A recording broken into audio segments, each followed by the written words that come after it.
Collecting garbage is a large part of city's responsibility, but these speedy trucks does not belong to the city's government. They are private. And then in the 1950s, the city privatized the commercial garbage collection and kept doing the residential garbage collection. For business owners, no matter restaurants, office buildings, bars, or supermarkets, they are required by the city to hire their own garbage collectors. Nama Tamir, an organic restaurant owner in Brooklyn, said she was surprised to find her garbage bill tripled when she actually produced less garbage. We started composting. It's something we have been wanting to do for a very long time. We found a local company that would work with us and compost all of our organic waste. And I requested to be audited by my waste management company because most of our garbage is actually organic. Their response to that was absolutely.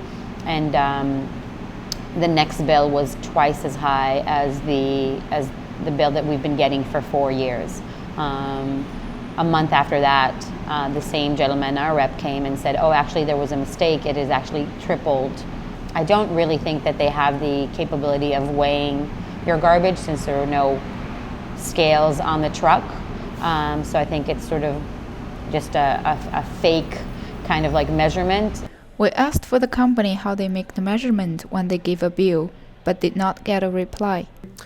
So the city has some power to do things like background checks on employees and owners of private garbage companies to require them to get a license.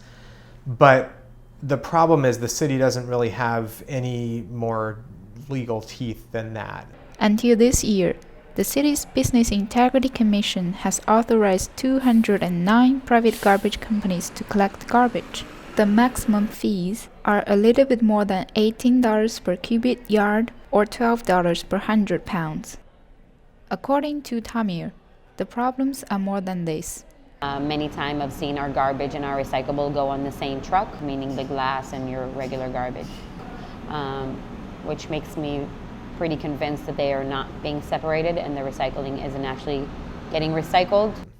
So we know that as much as 70 or 80 or even 90% of the garbage that's produced by commercial establishments could be recycled if we had the right systems in place, but only about 24% of it is, according to the city's latest estimate.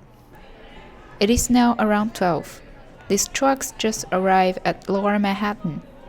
Alex runs a coffee and wine bar at East Village. I have restaurant business in East Village. We sort it. We do like paper and we do like regular garbage and then glass. I have been using this company like for a year. Alex closed business at 12 every night, so he is able to have a general sense of how many garbage companies are running in this area. Say pretty much everybody has different, so on this block maybe 10 different, even more.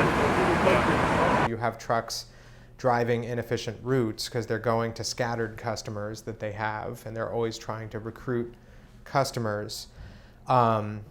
But what that means is you have a lot of duplicate routes and trucks going up and down streets that they wouldn't need to if there were a more efficient system for picking up the garbage. In spring this year, as part of Mayor's One New York City Sustainability Plan, a study began to monitor the route of private garbage trucks. Its initial published date in October has been postponed due to the complexity of obtaining data. Justin Wood, the lawyer of Transform Don't Charge Coalition, is writing a legal proposal to reform the current system. So the reforms we are promoting are, rather than having a sort of free-for-all where private garbage companies are operating all over the city, instead the city would create zones and then having the private companies bid for the exclusive right to collect commercial waste in that zone. For private garbage collectors, they have to upgrade their trucks, giving up their current customers, enhance their workers' welfare in order to meet the new standard. As Mr. T Garbage Company responded in an interview, "We will recycle anything anyone wants us to recycle. People just have to realize that recycling isn't free."